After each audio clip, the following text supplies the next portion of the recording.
नमस्कार, मैं Rohitas Yadav, assistant professor geography, government college राउतवाटा।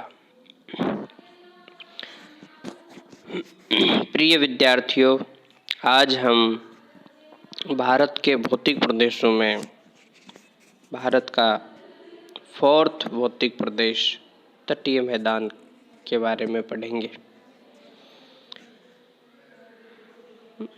जहाँ तक भारत के तटीय मैदान की बात है, भारत के तटीय मैदानों को या तटवर्ती मैदानों को 2 भागों में बांटा जाता है, पश्चिमी तटीय मैदान और पूर्वी तटीय मैदान। भारत की प्रायद्वीपीय आकृति के आधार पर इसका 2 तटीय प्रदेश है। प्रायद्वीपीय भारत के पठार के दोनों तरफ नदियों ने जलोढ़ निक्षेप के फलस्वरूप मैदानी भाग का निर्माण किया है, जिसे तटीय मैदान कहा जाता है। जलोढ़ निक्षेपण के फलस्वरूप समुद्र पीछे हट गया है, इसे 2 भागों में बांटा जाता है। पश्चिमी तटीय मैदान, जैसा कि आप मानचित्र में देख रहे हैं, भारत की प्रायद्वीपीय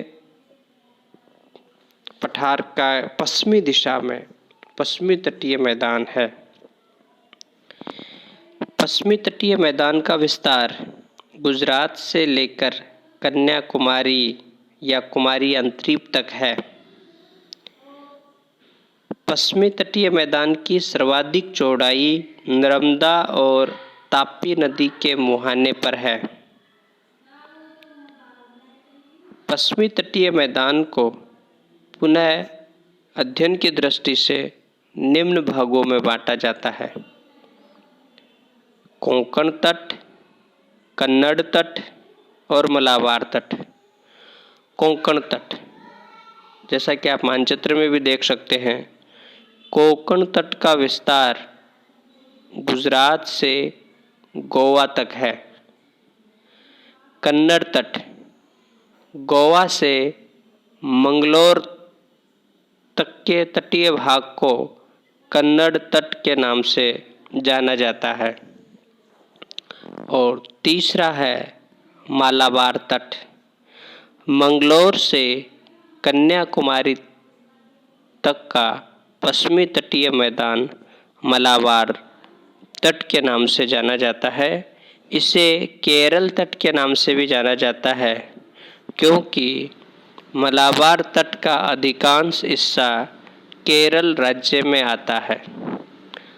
मालाबार तट पर अधिक लेगून झीलें पाई जाती हैं। लेगून झील तटीय प्रदेशों में पाई जाने वाली वे झील हैं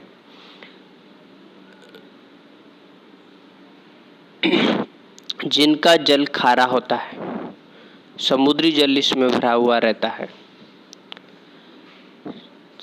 समुद्र का वह जल जो चारों तरफ से भूभाग से घिरा है, उसे लेगून झील कहा जाता है। लेगून झील का जल खारा होता है क्योंकि यह समुद्र के संपर्क में रहता है। केरल में स्थानीय रूप से लेगून झीलों को कयाल झील के नाम से भी जाना जाता है। पश्चिमी घाट का ढाल अत्यधिक तीव्र होने के कारण पश्चिमी घाट से बहने वाली नदियों को प्रवाह तेज होता है, जिसके कारण नदियां अरब सागर में मिलने से पहले डेल्टा का निर्माण नहीं करती हैं, बल्कि यह एस्चुरी या ज्वार नदमुख का निर्माण करती हैं। वे नदी जो डेल्टा का निर्माण नहीं करती हैं और अपने साथ लाए हुए अवसाद को सीधे ही समुद्र में गिराती हैं, तो उसे ज्वार नदमुख या एस्चुरी के नाम से जाना जाता है।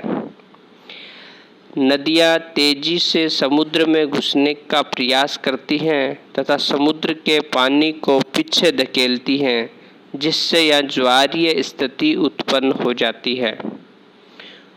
गुजरात में नर्मदा और तापी नदियाँ, कर्नाटक में श्रावती नदी, गोवा में मांडवी, जवारी और केरल में बृहतपुंजा पेरियार नदियाँ ज्वार नदमुख का निर्माण करती हैं। ये सभी पश्चिमी तटीय मैदान की वे नदियाँ हैं जो डेल्टा का निर्माण नहीं करती हैं। अब तटीय मैदानों में दूसरा मैदान है पूर्वी तटीय मैदान। पूर्वी तटीय मैदान का विस्तार हुगली नदी के मुहाने से कन्याकुमारी तक है। पूर्वी तटीय मैदान की सर्वाधिक चौड़ाई तमिलनाडु में है। इसे अध्ययन की दृष्टि से पुनः निम्न भागों में बांटा जाता है: उत्कल तट, उत्तरी सरकार तट और कोरोमंडल तट। उत्कल तट का विस्तार उड़ीसा राज्य के तटीय क्षेत्र में है। उत्तरी सरकार तट का विस्तार आंध्र प्रदेश में गोदावरी और कृष्णा नदी के मध्य में है और कोरोमंडल तट का विस्तार तमिलनाडु के तटीय मैदान पर इसका विस्तार है। पूर्वी तटीय मैदान पर भी लेगून झीलें हैं, जिसमें दो प्रमुख लेगून झीलें हैं: चिल्का झील और पुलिकट झील। चिल्का झील उड़ीसा में स्थित है और पुलिकट झील आंध्र प्रदेश और तमिलनाडु की सीमा पर स्थित है।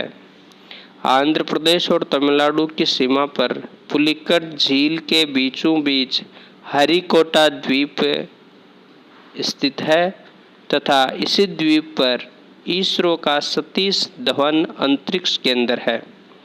पूर्वी घाट की नदियां डेल्टा का निर्माण करती हैं।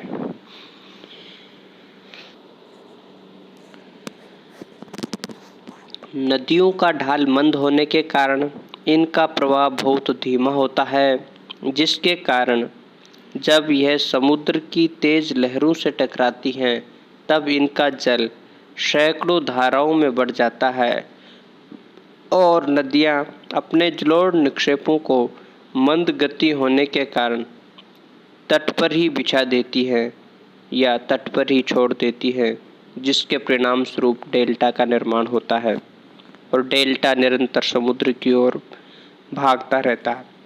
अर्थात पूर्वी तटीय मैदान और पश्चिमी तटीय मैदानों में यह सबसे बड़ा अंतर है। पूर्वी तटीय मैदानों की नदियां डेल्टा का निर्माण करती हैं और पश्चिमी तटीय मैदानों की नदियां डेल्टा का निर्माण नहीं करती हैं, एस्चुरी बनाती हैं। जैसे हम देखें